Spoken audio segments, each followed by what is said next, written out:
Hi, and welcome to Planning for Adventure. We're Jesse and David, and this is our crazy family.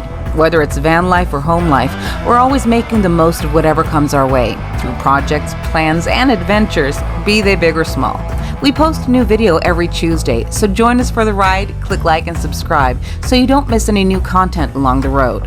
Welcome to the circus. In this week's episode, we prepare to welcome the sun back, propagating plants 3 different ways, and bringing that green back into our lives during that transition time that feels so heavy towards late winter. If you do like these videos, make sure to click like and subscribe because it really helps the channel. Let's go. Welcome back to Planning for Adventure. Today, we got stuff to do. I'll go with that. You want to start with the... Yep. The dog chewed that. Bye-bye. That takes the most time when it comes to going through the house is that everything needs to be so specifically sorted, which is really good because everything gets recycled here, but it takes time. I know I've said this before, but the times in winter where there's no snow and there's just dark are seriously rough for me. Honestly, after Christmas and New Year's, I'm like, dude, I am done with this. I don't need more cold. I want spring and summer. But living in a place with 4 distinct seasons is also something that I choose and love because of its variation. I think because we live in a world that's so one-paced, we forget to embrace the different tempos that each season brings. Spring with its birth of new ideas and ventures, summer and its celebration of joy and vitality, and harvest time when we take the opportunity to look at everything we have and to be grateful for the fruits of our labors during the more active seasons. Winter is sometimes forgotten. Yeah, we celebrate Christmas and that's amazing, but the majority of winter is a time of rest in nature. And a lot of times that's something that we don't celebrate easily without guilt in today's society. So yeah, planning for adventure, but this is the year's planning part. Oh, we are so planning and dreaming of the things that we're going to do this year ahead with the van and the family, and that's a beautiful thing.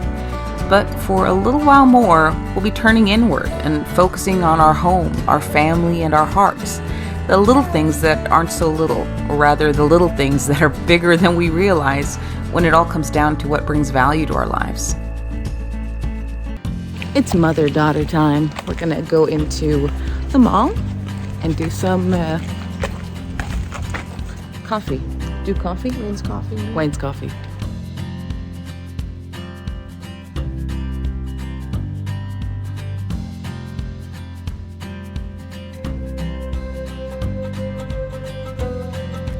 I don't know how to drink this because there's so much things. Oh my goodness. It's like eating a samba.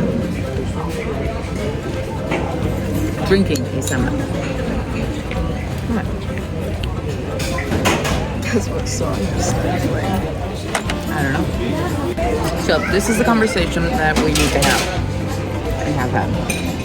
Which one is your favorite of all time Hamilton song? I think, I like all of them. What Did I Miss is also one of my favorites. When is that one? What? When is that one? In the musical? Mm-hmm. When the Thomas Jefferson comes back. My favorite is You'll Be Back with the King. He's awesome. He's something. I like it. Da da da da da da da da da da da.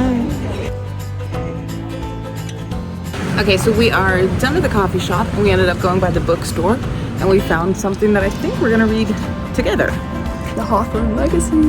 Supposedly it's a really cool, what is it, like puzzle kind of mystery problem solving kind of book. So it'll be fun to do together.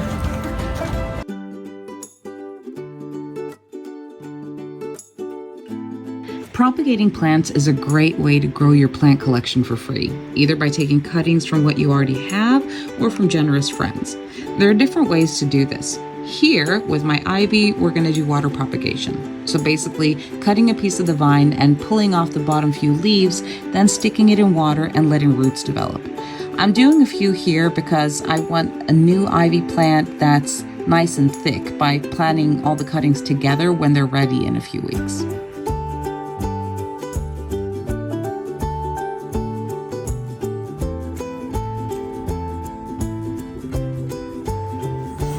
So I have this planter that I got for Christmas, and it had Christmassy flowers, which of course we love, but it's not Christmas anymore. The succulents are fine, but the hyacinth here has done its part, and I figured let's change it up a little bit.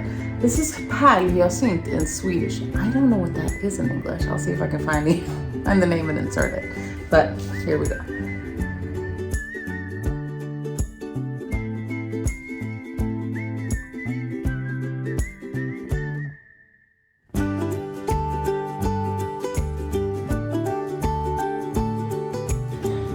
Next project is Seymour. And Seymour is my monstera. And he's been getting big. And it is time to propagate him. So what we're gonna do is find a node. I picked this one.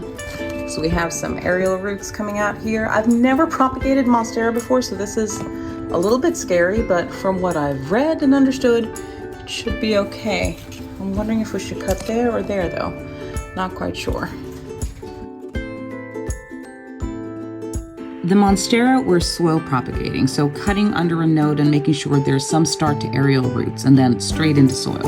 The snake plant I actually used division to propagate. I forgot to film, but I found an outer part with the sort of bulby root thing that I was able to bend apart and then repot it into its own baby pot.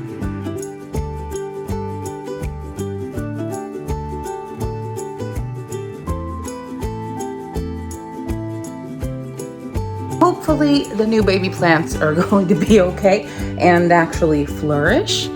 I have no idea because I've never really propagated plants before, so something's gotta give, right? I'll see you guys next week. If you do like these videos, make sure to like and subscribe. Bye-bye.